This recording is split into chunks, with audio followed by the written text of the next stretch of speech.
So I got his ass and I started slamming his head on the motherfucking bench.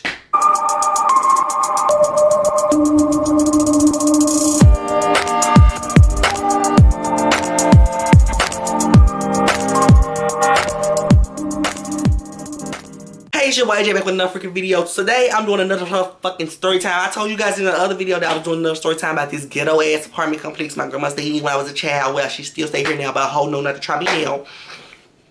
So I had this boy and I don't really like him, bitch, so I'm gonna say his fucking name. His name is motherfuckers Jacoby. And this was well after the incident with the young lady. After that incident, I was like big boss shit. I was like, bitch, I'm dead hoe, bitch, I'm dead bitch. So I'm like, I can do what I want. Hoes gonna be scared. I gotta go do what's open up the left drawer to the right, get my knife and run outside. Everybody gonna run. That's all I had to do. But it was this one bitch. I was with my brother at the park, and it's like it was the same little area I was telling y'all about the other time. So I'm sitting there, I'm living my best life, and I was kind of, always I had started developing my self-esteem, and I was like, girl, I can be myself, and he kind of wasn't able to be himself, So I guess that's where a line of jealousy came in. That's where the line of jealousy came in.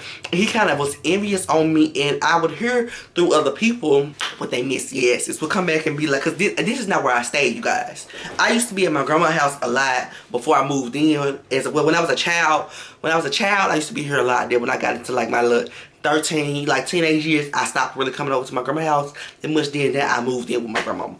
So when I was a child, I used to hear, when I used to like leave and go back to my mama's house, my mama's residence, when I leave my grandma's house, people would tell me like, hey girl, Cheryl said this and da-da-da about you.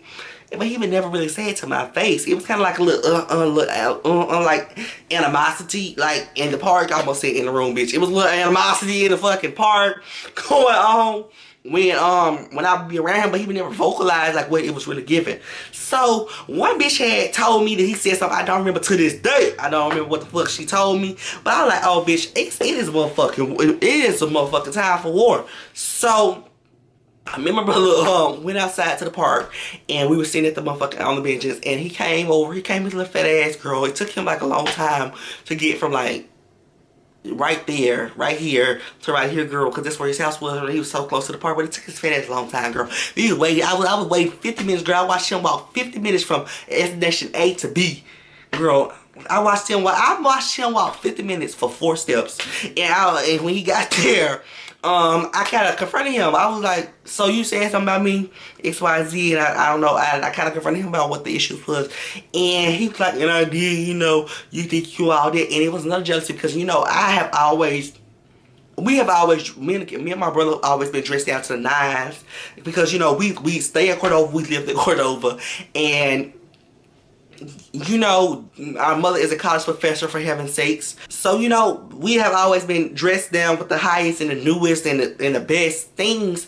And with me, I'm not into like, Jordan and shit like this. So I always have my cute little button down what's it called? Ralph Lauren shirts with my khaki pants and my loafers. I would always be so preppy, and that's how I am to this day too. Like my friends tell me all the time I dress white as hell. So that's how I presented myself, and he was kind of like, you think you better da-da-da-da-da-da. And basically I don't remember what the fuck happened. I know we started throwing them motherfuckers, bitch. I was throwing them motherfuckers in that motherfucking park. So I got his ass and I started slamming his head on the motherfucking bench. I must have seen something in my left peripheral and listened at my left motherfucking ear to hear my brother crying.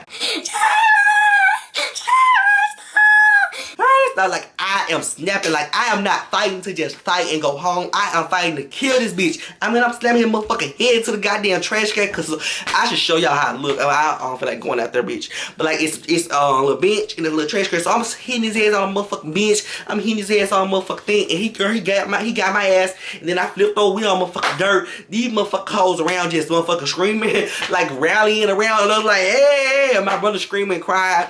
This is back in the day. This is back in the day when bitches didn't have no more phone. Bitches get phone at the age of motherfucking 3 months now. So of course ain't nobody record. So we just getting out motherfucking life. And I remember one of my friends' dad came out, because like how the park is, it's a house right there, and the friend's dad came out like, hey, breaking it. So that ended up happening. We ended up, breaking it up. And he had animosity and beef towards me like for forever, bitch. for fucking ever. So, that's when I got back to my grandma's house, because I told my brother not to snitch, but of course his ass fucking snitched. So my grandma like, oh bitch, you're not going outside. You finding my apartment complex gonna get me put the fuck out. You ain't going back outside.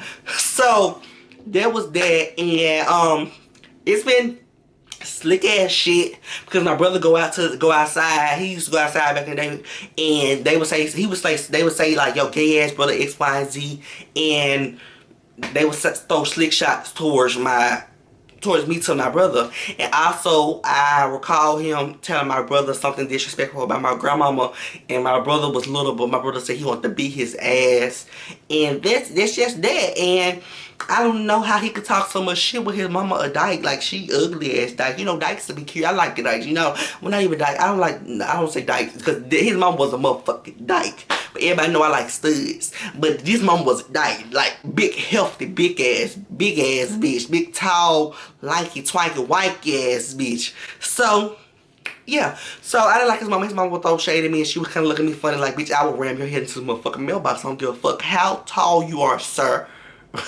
Yeah, I said sir. I think maybe when I first moved to my grandma's house, so when I first moved to my grandma's house was January 2020, and I think I seen him when I was walking around the neighborhood, just walking and listening to my music. I seen him, and he was actually very cordial with me. He like, hey, what's up? Ah, nigga, you tall, man, da da da da.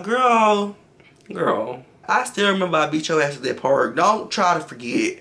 But anyways, make sure you guys like, subscribe, comment, and share. I got 2 more ghetto ass stories to tell y'all, child. 2 more ghetto ass stories from this apartment complex. Alright, make sure you guys like, subscribe, comment, and share. I love y'all so much. Scream my mixtape. It's the first link in the bio.